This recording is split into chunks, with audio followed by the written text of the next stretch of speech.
I'm Alicia Foster, 34 years old, and I thought I'd done everything right for my sister. I worked my way up to marketing director, bought a house in Madison, Wisconsin so she could live rent-free after our parents died in a car crash 3 years ago. I wanted to keep her close to give her a chance to build her own life. But everything changed when I took a bad fall at work, shattering my femur and ankle. I was stuck in bed, barely able to move, relying on my sister to help with the simplest things, grabbing a glass of water, picking up my phone. She was all I had living in the house I paid for. But 6 weeks in, something snapped. I spilled my coffee, and she exploded screaming, "We're not your servants." Her words hit like a slap, raw and venomous, like she'd been holding it in forever. I lay there, shocked, my leg throbbing, staring at the sister I'd given everything to. The betrayal cut deeper than the pain in my bones. I couldn't take it anymore. Her resentment, her ingratitude. So I looked her dead in the eye and gave her 5 minutes to pack up and leave. What happened next? It's a story of loyalty, tested trust, shattered, and a choice that changed everything. Stick around to see how far I went to take back my life. If you've ever felt betrayed by someone you trusted, leave a comment below. Share your story with me. Hit the like button if you want to see how this unfolds. Growing up in Madison, Wisconsin, our family looked like the perfect picture. My dad, Robert Foster, was my biggest cheerleader. He'd sit with me after school, helping with math homework, telling me I could be anything: a doctor, a lawyer, even a CEO. "You've got the brains, Alicia," he'd say, his eyes bright with belief. My sister, 6 years younger, got the same encouragement. Dad would scoop her up, telling her she'd change the world one day. He saw no limits for either of us. But my mom, Patricia Foster, had a different approach. She'd compare us, constantly pitting me against my sister. "Why can't you be more like Alicia?" she'd snap when Brooke struggled with her grades. Or she'd turn to me, "Your sister's so creative. You're too serious." It stung, but I brushed it off, determined to prove myself. Those comparisons planted seeds of tension, though I didn't see it then. Dad worked as a high school teacher, Mom as a bank teller. We weren't rich, but we had a comfortable life in our modest 2-story home. I'd spend evenings helping Brooke with her spelling, trying to be the big sister she could look up to. She'd giggle, her pigtails bouncing, and I'd feel like I was doing something right. But Mom's words always lingered, making Brooke feel like she was never enough. I think that's where it started, the resentment I'd only understand years later. When I was 31, everything changed. A drunk driver took both my parents in a single devastating crash. I got the call late at night, my hands shaking as I listened to the officer's voice. Brooke was 25, just starting out, working part-time at a clothing store.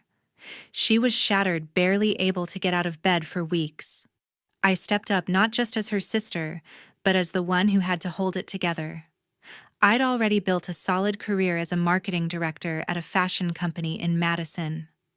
My salary was good 6 figures, and I wanted to give Brooke stability. So I bought a house, a 3-bedroom place in the suburbs for us to share. It cost me $100,000 as a down payment, with a mortgage I could handle.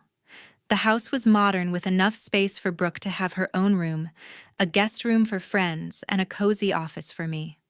I told her she could live there rent-free, no strings attached, to help her get on her feet. Brooke moved in grateful at first. She'd hug me, promising to make it up someday. I believed her. I thought we were a team rebuilding after losing Mom and Dad. My job kept me busy: long hours, client meetings, campaign deadlines, but I made sure Brooke had everything she needed. Her retail job barely covered her bills, so I paid for utilities, groceries, even her phone plan. "You focus on finding your path," I'd tell her, echoing Dad's encouragement.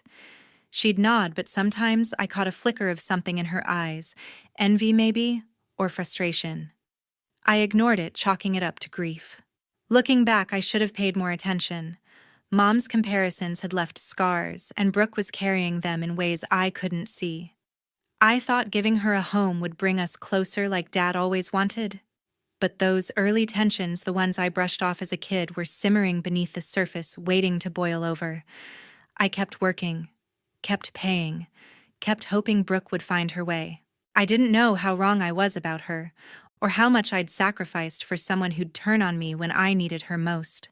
Everything fell apart on a Tuesday afternoon at the company office.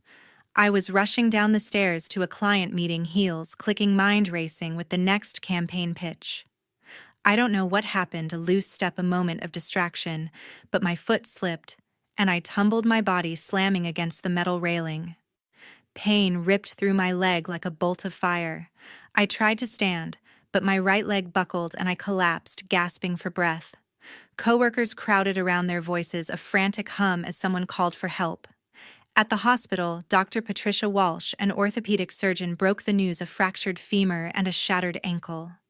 "You're looking at 3 to 4 months of recovery," Dr. Walsh said, her tone calm but firm. "You'll be bedbound for at least 6 weeks, maybe more." My head spun, struggling to grasp the idea of being trapped in the house I'd worked so hard to buy. Back home, Brooke stepped up, or so I thought. She agreed to help, moving her things into the living room to stay close. "I've got you," Brooke said, her voice soft, but her smile strained, propping pillows under my leg. I felt a flicker of gratitude, though something in her eyes seemed off. My bedroom became my entire world, the four walls closing in as I adjusted to this new reality. I couldn't walk, couldn't shower without help, couldn't even grab a glass of water on my own. The pain meds dulled my senses, but I had a job to do. I set up my laptop on a tray, joining virtual meetings, answering emails, tweaking ad campaigns from bed. My boss was supportive, but I felt the pressure to keep up, to prove I wasn't falling behind. Brooke was there every day, bringing meals, shifting my position, picking up my phone when it slid off the bed. But by the second week, I noticed a change. Brooke's sighs grew heavier when I asked for help. Her movements sharp, like she was annoyed. "Can you grab my charger?" I'd ask, and Brooke would roll her eyes before walking away. Once, when I spilled water on the sheets, Brooke snapped, "You need to be more careful." Her words weren't cruel, not yet, but they carried an edge I hadn't expected. I told myself she was stressed, balancing her retail job and taking care of me. I didn't want to seem ungrateful, not after paying for the house, the utilities, everything to keep Brooke afloat. But the tension was there, like a crack in a dam, growing wider each day. I kept pushing through, diving into work to escape the pain and Brooke's attitude. Late one night during a client call, I overheard Brooke on the phone in the next room, her voice low but sharp. "It's exhausting doing everything for her," Brooke said. My heart sank, fingers freezing on the keyboard. Was I already a burden? I tried to brush it off, thinking Brooke was just venting after a tough day. But deep down, I knew something was wrong. The sister I'd given everything to was pulling away, and I was too weak to confront it. All I could do was lie there, trapped in my own body, hoping things would get better. By the third week, I noticed Brooke had changed. The small acts of care, bringing me meals, adjusting my pillows, started to feel like burdens to her. Her patience, already thin, frayed completely. When I asked for a glass of water, Brooke would huff, her lips tightening as she turned away. "I'm not your maid," she muttered once, barely loud enough for me to hear, as she set a bottle on the nightstand with a thud. I bit my tongue, not wanting to start a fight while stuck in bed, my leg throbbing under the cast. But her refusals grew bolder. One morning, I asked for my pain meds, and Brooke just stared, arms crossed. "Can't you reach them yourself?" she said, pointing to the bottle barely out of my grasp. I forced a weak smile, hoping to ease the tension, but inside, I was reeling. How could Brooke act like this when I'd paid for the roof over her head? Late one evening, I overheard something that cut deeper than her words. I was propped up in bed, trying to focus on a work email, when Brooke's voice drifted through the wall. She was on the phone, pacing in the living room, talking to her friend Monica. "It's like I'm her servant." Brooke said, her tone sharp with frustration. "She's such a burden, always needing something." My breath caught in my throat. A burden? I'd given Brooke everything: a house, no rent, no bills. And now she was calling me that. I clutched the bedsheets, my heart pounding, trying to make sense of her resentment. She didn't know I could hear her, but those words burned into me, each one a betrayal of everything I'd done for her. The shock lingered for days, eating away at me. I started noticing more Brooke's clipped responses, the way she'd leave my tray of food just out of reach, like she was testing me. I felt trapped, not just by my broken body, but by the growing distance between us. I kept quiet, too proud to confront her, too weak to push back. But the hurt festered, and I started questioning everything. Was Brooke always this resentful? Or had I been blind to it? I thought back to our childhood, wondering if Mom's comparisons had left deeper scars than I'd realized. But I couldn't dwell on it. Every ounce of energy went to surviving each day, managing work, and pretending everything was fine. Then Wendy, my best friend since college, came to visit. She walked into the bedroom, her warm smile fading as she took in the tension. Brooke was in the kitchen, slamming cabinets louder than necessary, and I was struggling to sit up, wincing from the effort. Wendy pulled a chair close, her eyes narrowing. "Something's off," she said quietly, glancing toward the door. She'd always been perceptive, picking up on things I tried to ignore. I hesitated, then told her about Brooke's attitude. The eye rolls, the muttering. I didn't mention the phone call. I was too ashamed to repeat those words. Wendy listened, her face serious. "You need to watch her," she warned. "She's not acting like family. Be careful, Alicia." Her words hit hard, stirring a fear I hadn't wanted to face. Brooke wasn't just stressed, she was resentful, and I was starting to wonder what she was capable of. 6 weeks after the accident, everything exploded on a Thursday morning. I was propped up in bed, balancing a mug of coffee while trying to answer a work email. My hands, still shaky from the pain meds, slipped, and the mug tipped over, spilling coffee across the sheets. I froze, hoping Brooke wouldn't notice, but she was already in the doorway, her face twisted with irritation. "We're not your servants," she yelled, her voice sharp enough to cut through the morning quiet. I stared, stunned, as she stood there, arms crossed, refusing to help. "Clean it up yourself?" she snapped, turning away. The words hit like a punch, echoing the resentment I'd sensed building. My chest tightened with hurt, but anger surged hotter. I'd given Brooke a home, paid every bill, and now she couldn't even grab a towel. I couldn't hold back anymore. "You have 5 minutes to pack your things and leave," I said, my voice low but steady despite the pain pulsing in my leg. Brooke spun around, her eyes wide with shock. "What did you say?" she demanded, stepping closer. I repeated it louder this time, my anger drowning out the fear of being alone. "I've done everything for you, and this is how you treat me." The room felt electric, the air thick with years of unspoken tension.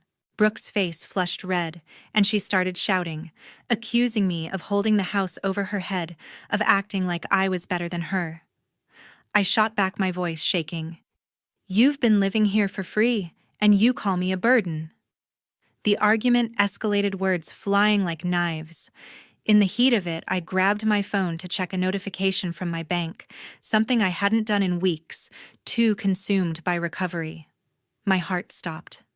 There were transactions I didn't recognize: $5,000 to a luxury boutique, $2,000 for a new phone, another $3,000 on designer bags. "Did you take my money?" I demanded, holding up the phone. Brooke's face paled, her mouth opening then closing. "I deserved it." She finally spat, her voice defiant. "You're always flaunting your success, making me feel small." I needed something for myself. I was speechless, the betrayal slicing deeper than her words. She'd stolen from me, used my accounts while I was bedbound, unable to check. I pointed to the door, my voice cold. "Get out. Now." Brooke didn't back down, throwing insults, blaming me for everything: our parents' death, her struggles, my expectations. But I was done. "You've got nothing left to say," I said, cutting her off. "Leave, or I call the police." Her eyes flashed with anger, but she grabbed a bag, shoved some clothes in it, and stormed out, slamming the door behind her. The house fell silent, the echo of her departure ringing in my ears. I was alone, still trapped in bed, my leg aching, my heart shattered. Brooke was gone, but so was the illusion of the sister I thought I knew. I sat there staring at the coffee-stained sheets, wondering how it had come to this. 1 week after Brooke left, Wendy and I started cleaning the house. I was still bedbound, but Wendy insisted on helping moving boxes in the living room while I directed her from my wheelchair. We were sorting through old stuff, trying to make the space feel less heavy, when Wendy found a dusty USB drive tucked in a drawer. "What's this?" she asked, holding it up. Curious, we plugged it into my laptop, and a video popped up, a grainy recording of Mom and Dad filmed years ago on our old camcorder. They sat on the couch, smiling, their voices warm. Alicia, Brooke. Mom said, "We want you to love each other always, be there for one another, and make us proud." Dad nodded, adding, "You're both so strong. Build something beautiful together." The video ended and silence filled the room. My throat tightened, tears stinging my eyes. I'd failed them, hadn't I? The sisterhood they'd hoped for was gone. The weight of their words pressed on me. I kept replaying the video in my head, hearing Mom's voice, seeing Dad's smile.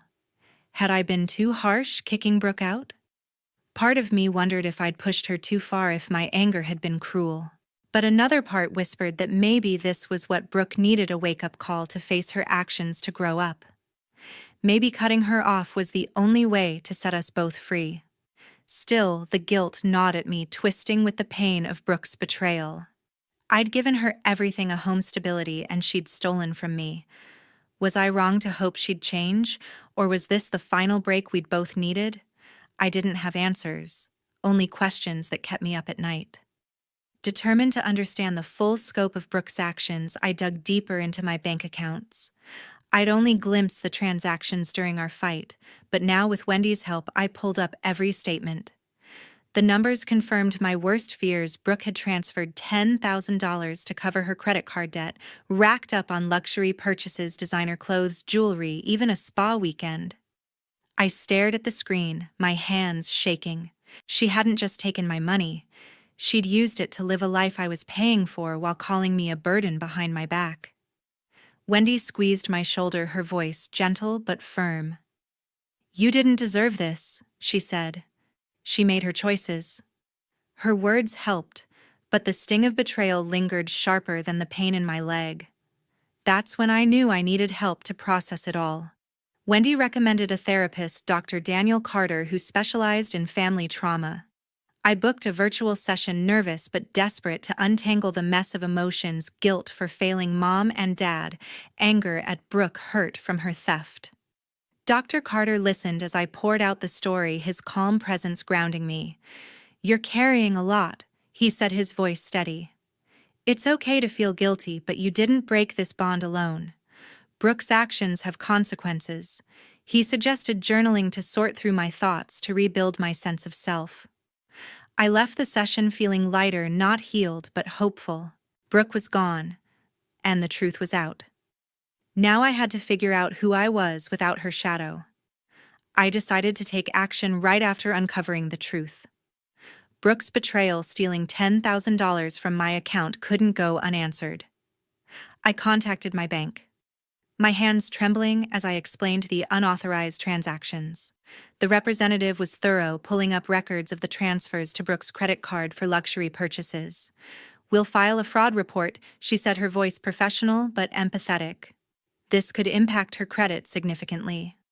I hesitated, a flicker of guilt surfacing. Mom and Dad's faces from the video flashed in my mind, their plea for us to stay united. But Brooke had crossed a line. I nodded, giving the go-ahead.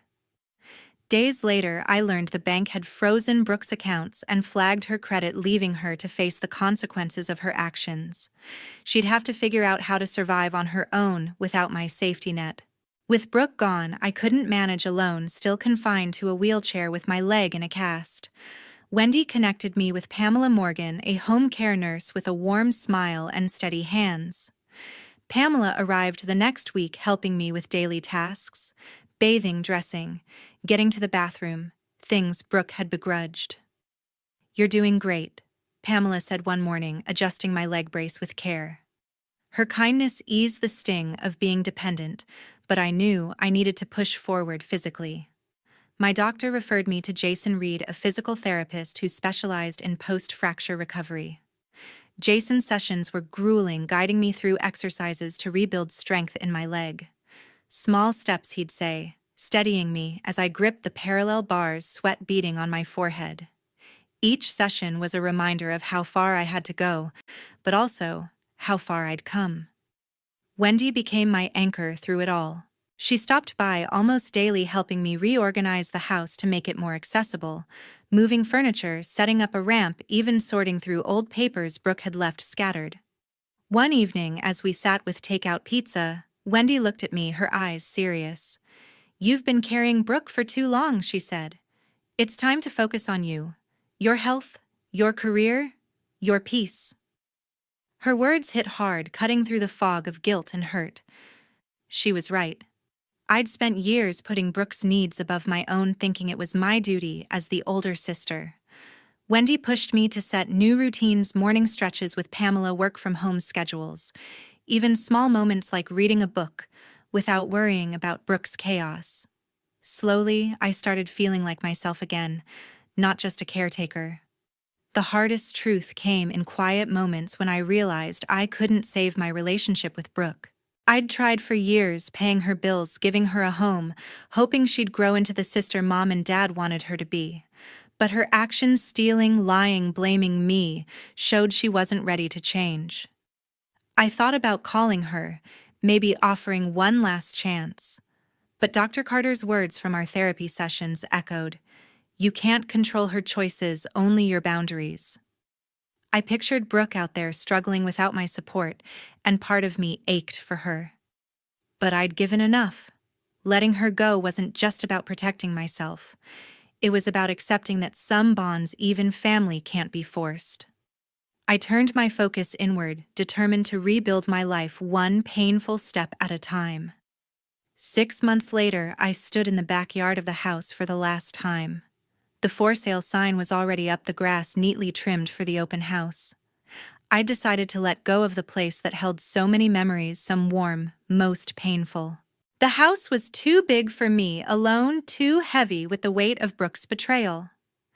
I signed the papers with a realtor and bought a small apartment in downtown Madison, closer to my office, closer to a fresh start. The new place had high windows, a cozy balcony, and just enough space for me to rebuild my life without the echoes of the past. Moving day was bittersweet, but as I unpacked boxes in my new home, I felt a lightness I hadn't known in years. I hadn't spoken to Brooke since she stormed out, and I made the choice to keep it that way. No texts, no calls, no attempts to reconcile. I'd heard through a mutual friend that she was struggling, working extra shifts at her retail job to cover her debts after the bank flagged her credit. Part of me wanted to reach out to see if she'd changed, but I stopped myself. Dr. Carter's words stayed with me. You can't force someone to respect you. Brooke had shown me who she was through her theft, her resentment, her refusal to take responsibility. Letting her go wasn't easy, but it was final. I blocked her number, deleted her from my social media, and closed the door on a relationship that had drained me for too long. Wendy and my other friends became my lifeline. Wendy helped me settle into the apartment, organizing furniture and hosting a small housewarming with our college friends. Their laughter filled the space, a stark contrast to the tension that had defined my old home. I threw myself into my career, taking on new marketing projects with a focus I hadn't had in months. My leg was healing thanks to Jason's physical therapy sessions, and I could walk short distances without pain. I started jogging again, slow laps around a park near my apartment, feeling my strength return. Wendy joined me sometimes, cheering me on as I pushed past my limits. "You're unstoppable now," she said one morning, her grin wide. Their support reminded me I wasn't alone, that family could be chosen, not just inherited. Looking back, I learned a hard but necessary lesson. Setting boundaries isn't selfish, it's survival. I'd spent years believing family meant carrying Brooke's weight, no matter how much it hurt me. But family isn't just blood. It's built on mutual respect, trust, and accountability. Brooke broke that trust, and I had to choose myself over a toxic bond. That choice wasn't about revenge or cruelty, it was about protecting my peace, my future. As I stood in my new apartment watching the sunset from my balcony, I felt whole again. The scars were there, but they didn't define me. I was ready to move forward, grounded in the truth that I deserved a life built on my own terms.